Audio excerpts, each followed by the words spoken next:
Today we're going through what you guys can expect inside of Feast-Ember, and you guys want to keep watching today. We've got tons of teasers, and we've got quite a lot of theorizing to do therefore, so keep watching, guys.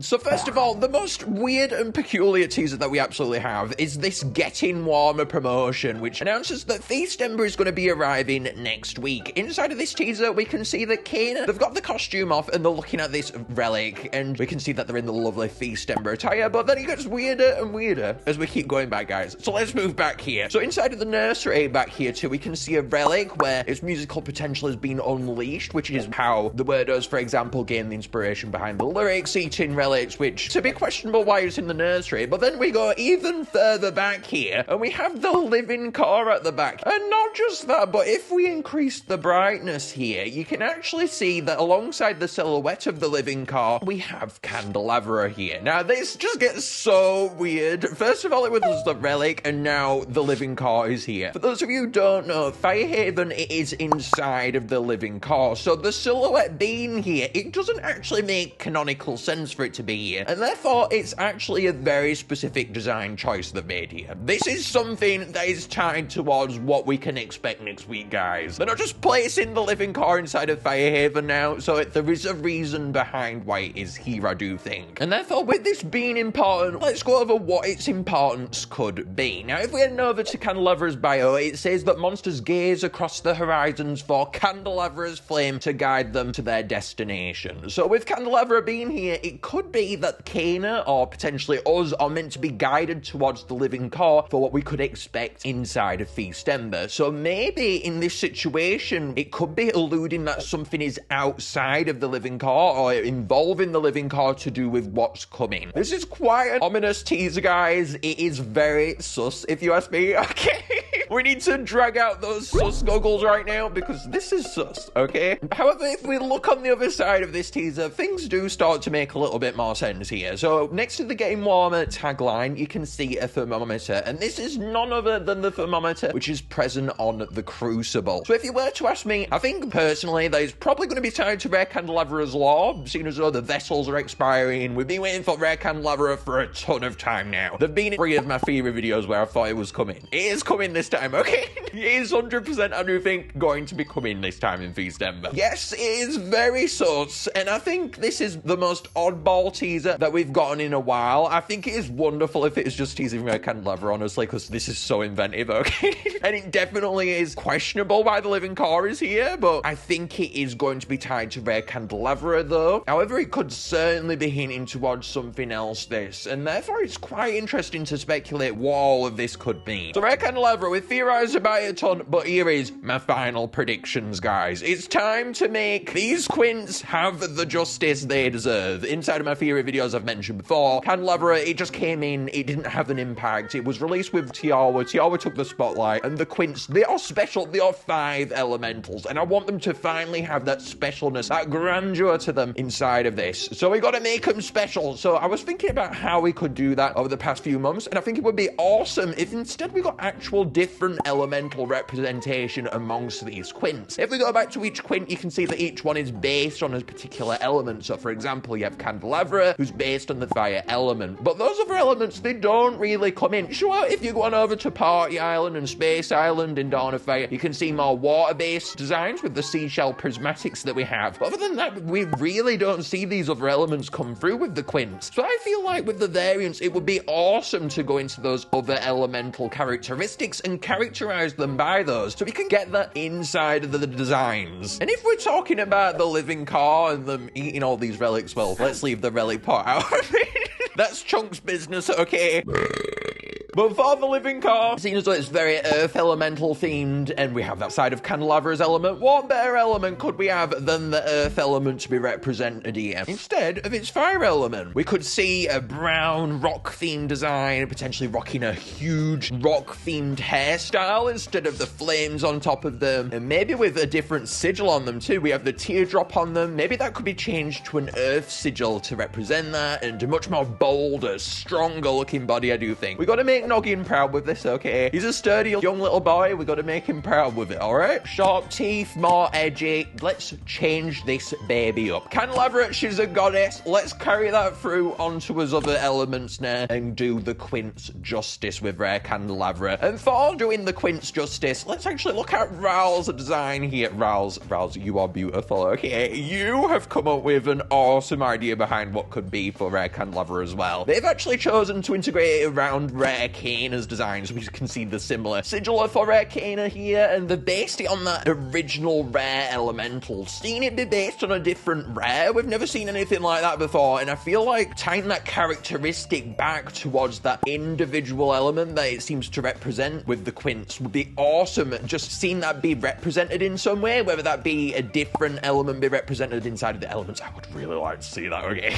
Or going back to the Rare singles like they have done here, I think would be awesome. We can see with this design, they've got halos surrounding them. Very green, alien-like. We got some nice eyeshadow there. Of course, Candelavra serving the looks as always. Goddess tier, alright. We've also got a really nice dress-looking flab at the bottom. Quite an interesting design here. I really like this from Ral's. Quite different, but we gotta take them up to the next ante, I say, with the quince. We gotta do these quince justice. I would like to see a totally different design, okay, for these quince. Let's make them awesome. Make sure to comment down below what design you'd like to see, though, because I think there's lots of ideas for these quince. Other than Rare Candelavra, we also have got a teaser towards Rare Bona-Petite, my wonderful, precious angel, my favorite Wublin. Oh my goodness, I am so much in love with this design, okay? Rare Giga came along and it was quite lame, to be honest. It was probably the lamest Rare Wublin so far, in my opinion, but this one, okay, it is smashed everything out of the books now. This one is amazing. It's alien-like. It has that Feast-Ember, BE Raft representation inside of it. Look, my two favorite Wublins, all right, getting rares in the past 2 months. I'm on a bopper right now, but this one is awesome. We can see that Petite has been changed into a skeleton-like creature. They were the only ones really with actual organic components amongst them, but that's been changed with this one. It actually doesn't link to Jammer Splash anymore. The creature inside of them potentially would have been cool to see that be referenced once more again, but really awesome to see a brand new design be took on here. I love the horns on this guy as well. Lovely horror vibes. I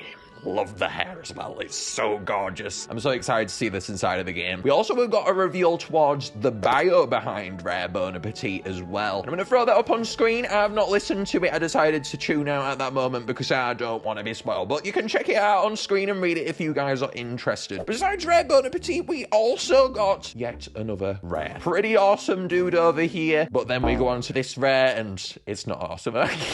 So we've been having us out of season events for the seasonals. Inside of each one, we've been seeing the rare seasonals, and that means we've got Rare Spurrit coming up. And inside of this teaser, we get a nice look at Rare Spurrit. And this one, quite peculiar. Different looking hat on top. Looks like it's decorated with some kind of ribbon towards the side. Mustache, really heavy, differentiating components on each segment of the body. And I do believe this is going to tie into a particular thing that we can come to expect with Rare Spurrit. So let's just go on over to Monster Handler Matt for a second here to work out what that could be. Could there ever be some substance or treatment that could forcibly separate these elements of consciousness into their own being, each donning a different hat? And if so, what would it be like to meet and converse with one's own self? Bah! So as Matt revealed there, this Rare Spurrit is going to be based on different forms of consciousness. It's going to be based on the id, ego, and superego. So we're going to be getting 3 different forms of Rare Spurrit here. And based on how I mentioned that it looked like they were stacked on top of one another, I actually think it could be quite like the scenario that we've got different monsters almost represented in the different parts of the body somehow behind this. Now, I'm not a big fan of Spurrit, and this has got me majorly creeped out, I will say that much. I have no idea how this could turn out, but we have the id, ego, and superego parts of this monster then, which is basically going to be 3 different separate parts of Rare Spurrit. We have the id, which is the wants behind Rare Spurrit. We have the ego, which is realistically looking at the desires, what Rare Spurrit wants, and then we're going to also have the superego, which is the right and wrong rules. And what is the wrong rule? It is that Rare Spurrit exists. There you go.